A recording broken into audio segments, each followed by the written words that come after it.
Hey there everybody, just doing a review for this BougeRV FORT 1000 portable power station.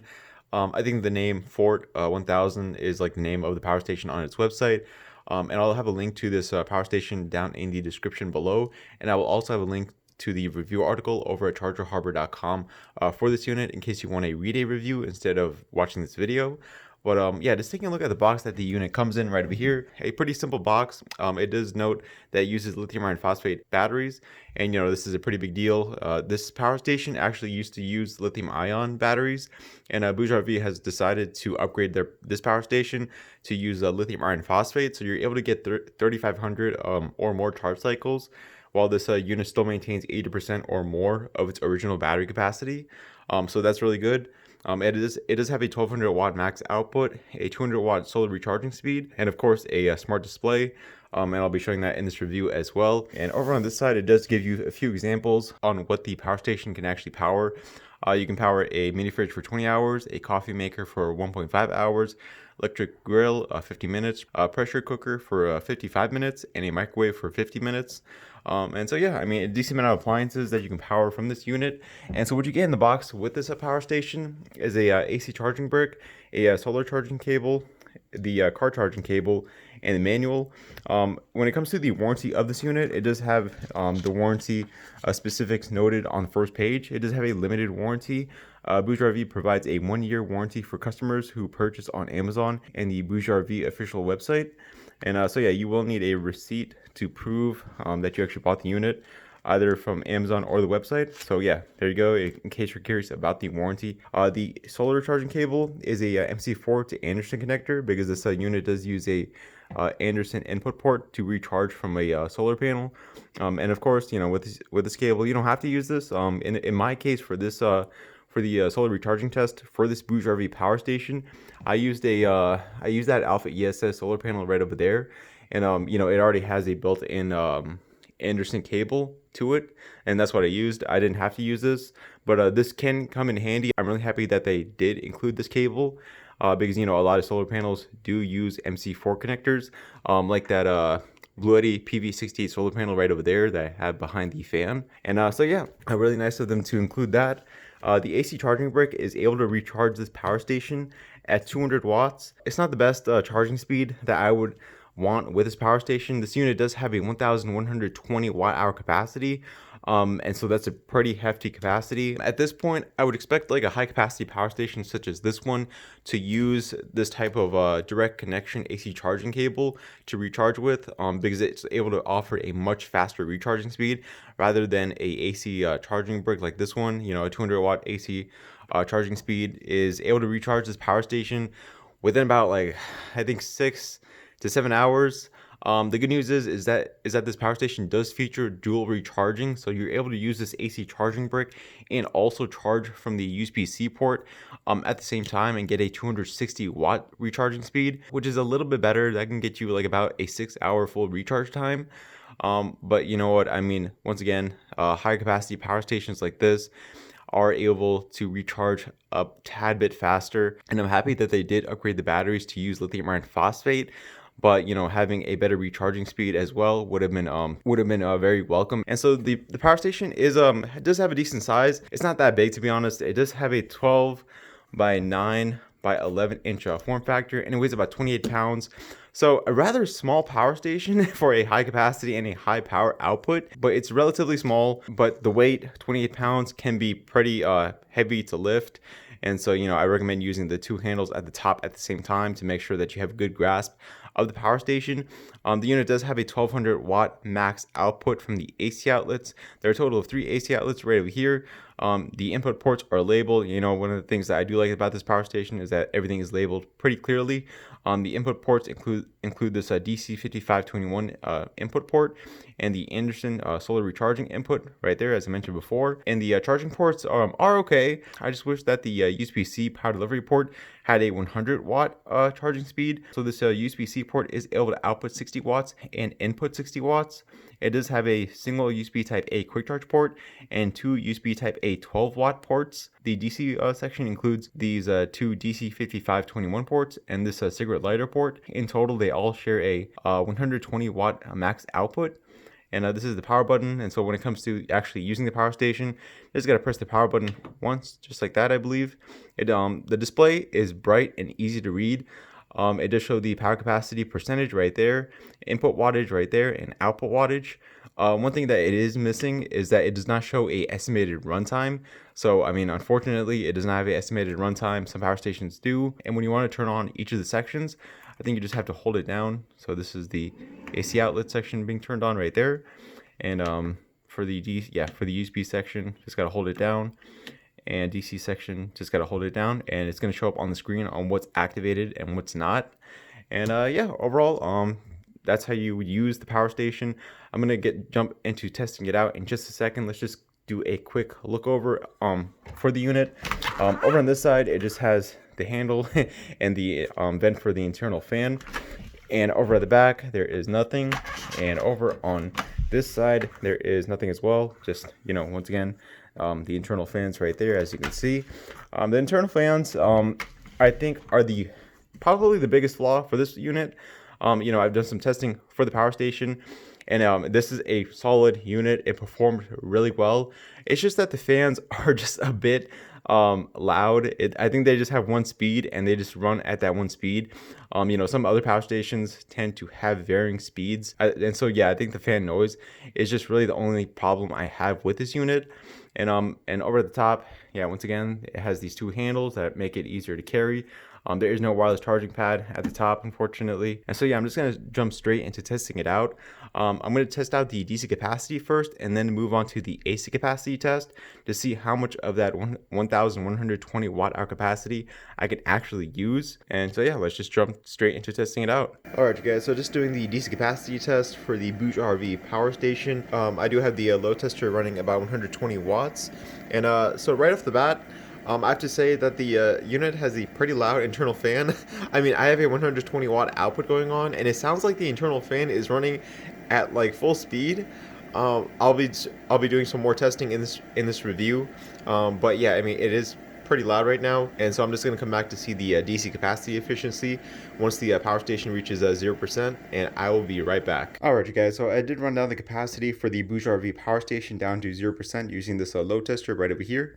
And so what I ended up with on the DC capacity side was 983 watt hours, and that gave me about an 87% efficiency rating. DC capacity efficiency for this BougeRV power station is really good. And in case you want to take a closer look at the stats that I have, I was able to run the 120 watt load for about 8 hours, so that can give you an idea of how long you can use this type of capacity with a 120 watt draw of power, with a 1,120 watt hour capacity, that is. And so yeah, DC capacity efficiency for this BougeRV power station is really good. Alright, you guys, so just going to be doing the AC capacity test right over here with the BougeRV power station. I'm going to be powering this heater on its low setting. I think the unit is going to be outputting about like 750 watts, and I'm just going to run the heater until the power station reaches 0% to see how much AC capacity I can pull from the unit. Alright, you guys, so after running the heater until the power capacity for the BougeRV power station reached 0%, I got a 920 watt hour capacity from the AC outlets, and so that gave me about a 82% efficiency rating. And so yeah, the AC capacity is 82%, a little lower than the DC capacity, which was 87%. But still, this is pretty good. It's within that 80% range. Not great, but it's good in my opinion. And so yeah, you're able to use most of the capacity from this BougeRV power station.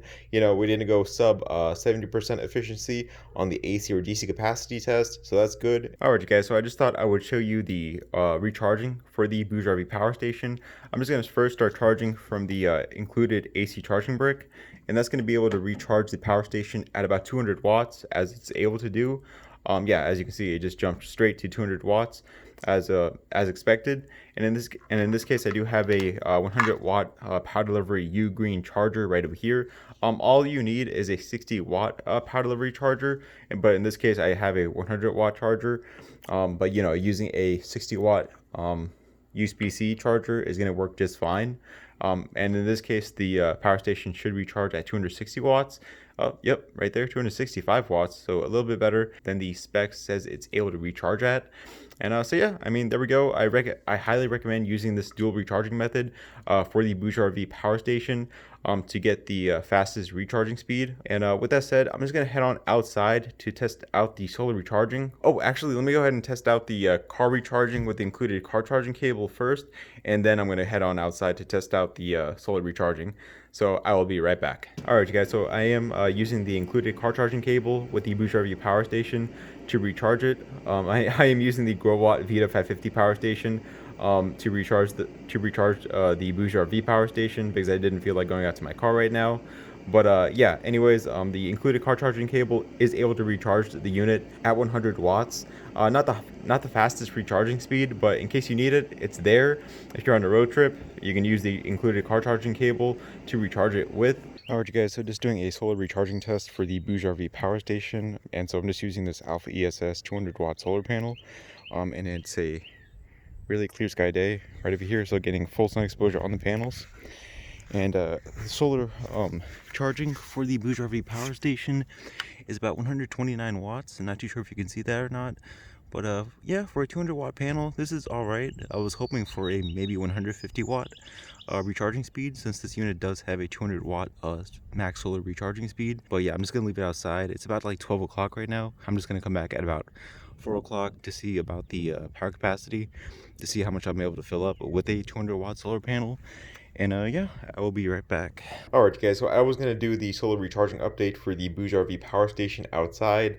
However, I just got busy throughout the day, and by the time I had time to film and give you guys the solar recharging update, it was night outside. But yeah, this is just the next day. You know, I had like full sun exposure on the panels for about like, I think 2 hours, I'd say. And you know, with the sunlight moving around, eventually the sun exposure on the panels wasn't optimal at all. And so with the time that I did have optimal sun exposure on the Alpha ESS solar panel right over there, I was able to fill up 32% for this BougeRV power station from the Anderson input port for solar recharging.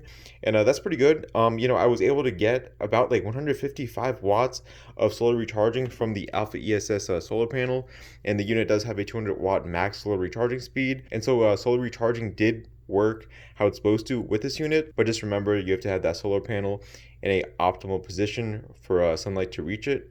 And if I did, I'm pretty sure I could have gotten much more capacity recharged, but with an hour and a half or like about 2 hour full sun exposure on the panels, I was able to fill up 32%, and I was able to get nearly the full 200 watts of solar recharging power into the unit as well. And so yeah, solar recharging works how it's supposed to. I would highly recommend using a 200 watt solar panel for this high capacity of a power station. And yeah, solar recharging was pretty good. Alright guys, so just back with the BougeRV power station. I am recharging it using the AC charging brick and the Usbc charger right over there. I have it recharging at 260 watts. I do have my heater right over here. I'm just going to set it to its low setting, and to see if the power station is able to feature pass-through charging, which it should be able to, I think. Pretty sure.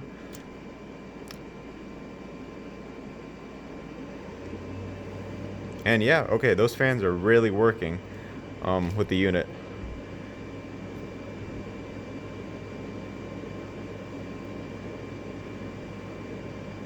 And yeah, seems to be working fine. It seems like this BougeRV power station does feature pass-through charging. Alright guys, so I was able to get the heat gun and the heater outputting 1100 watts together. I wasn't able to quite get the full 1200 watts because when I increased the temperature on the heat gun, it would automatically just jump way over the wattage output that the power station could handle, and the power station would automatically shut off. I know it's really loud right now, not too sure if you can hear me, but yeah, anyways, I'm just gonna power the heater.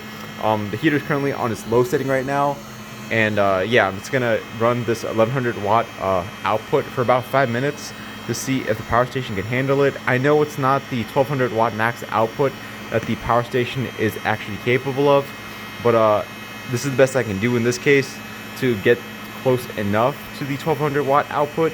And so yeah, I'm just gonna run this for 5 minutes to see if the power station is able to supply power to the heater and the heat gun at the same time. And yeah, I'll be right back. I hope the capacity does last 5 minutes. Alright you guys, so about 5 minutes have passed, and the power station is still chugging along with powering the heater and the heat gun simultaneously with the 1100 watt output going on. And so yeah, it passes the AC outlet test in my opinion. And let me go ahead and just turn it off so you can actually hear me. All right, so yeah, there we go. And so I couldn't achieve the 1200 watt max output as I mentioned before, because I would like increase the temperature on the heat gun and it would just immediately jump over the 1200 watt max output for the power station, and that would just cause the power station to automatically just shut down. So I'm almost 100% sure that the unit can handle the 1200 watt AC output as it says it's able to do. It's just that in this case I couldn't do that because the heat gun would just jump over the 1200 watt max output. And let me just go ahead and test out the charging ports to see how they perform. All right, so actually before I get into testing out the charging ports, let me just go ahead and run one more AC outlet test with the BougeRV power station. I'm just going to be using this electric cooktop that's rated for 1000 watts. I have 4 cups of water in this saucepan, and I'm just going to be boiling it to see if I can actually use a cooktop with the power station and to see if the unit is actually able to constantly supply power to the cooktop. And so I'm just going to set it to its high setting right over here. Yeah, that should be it right there. And it's going to be pulling about 900 watts. And so yeah, I'm just going to be right back to see how the power station is able to handle this. I'm going to just set a stopwatch real quick to see how long it takes for the water to start boiling. And just in case you're curious, I did start the test at about 41%. We're down to 40% with the battery capacity with the unit. And so yeah, I'm just going to be right back once the water starts boiling to see if it's actually able to supply power to the electric cooktop. Alright guys, so about 7 minutes and 45 seconds have passed since I started the water boiling test with the saucepan full of 4 cups of water. And so I started this test with the power station at about 41%. I'm down to 29%, and the water is just about boiling now. And so yeah, I mean, you can realistically cook a quick recipe with the power station and still have a bunch of capacity left over. And so once again, I did start this test with the power station at 41%, which is nowhere near the full capacity of the unit. And so yeah, if you want to cook a quick recipe, if you want to make some ramen while you're like hiking or camping, you can do that with this BougeRV power station. 1200 watts is a lot of power. This specific electric cooktop is rated for 1000 watts. I'm pulling 850 watts at its high setting. And so yeah, I mean, there we go. That is the electric cooktop test for the BougeRV power station. Alright guys, so just testing out the charging ports real quick right here. I am charging my Lenovo laptop right over here. I'm charging it at nearly 40 watts. It was at 40 watts, but I think it just went down to 30 watts because the battery is almost charged on my laptop. And I'm charging my Galaxy Note 9 from the USB Type A quick charge port, and I am able to fast charge it. And so yeah, the charging ports work how they're supposed to. You're going to be able to fast charge most USB-C chargeable laptops, tablets, and phones from the USB-C port. And the quick charge USB Type A port is going to be most useful for Android phones because they're the phones that are compatible with a quick charge, at least specific ones, such as Samsung phones. And so yeah, I mean, charging ports are okay, but once again, I just wish that the USB-C port was able to output and input 100 watts because that's basically the standard, or at least it's becoming the standard for high capacity power stations such as this one. Alright guys, so just my final thoughts for the BougeRV FORT 1000 power station. Overall, it's a pretty solid one. There are some setbacks with it. I'm happy that they used lithium iron phosphate batteries, so this automatically puts it above other 1000 watt hour power stations that would otherwise be using lithium ion batteries, because lithium iron phosphate, it just makes sense to buy a lithium iron phosphate power station, because in this case you're getting 3500 charge cycles. With a regular lithium ion power station, where you're getting about 500 to 1000 charge cycles. And for the price, I'm not too sure, but I will have a link to the product page for this power station down in the description. Overall, I just wish that it had a faster recharging speed and that it used a direct connection AC charging cable like this one right over here. And also, I just wish that the fans were a little bit more quiet. They're just a little bit, not too loud, but for what you're using the power station for and how fast the fans are spinning, it just seems a bit too much. However, with the power station, it just makes sense for cooling to be optimal, and in this case I think they just wanted to make sure that the unit stayed cool, and so you got optimal performance. So I suppose you could say that having the fans run at high speeds is actually better for the power station because cooling is a pretty big priority for a device like this. And overall, the power station performed how it's supposed to. The AC outlets performed really well.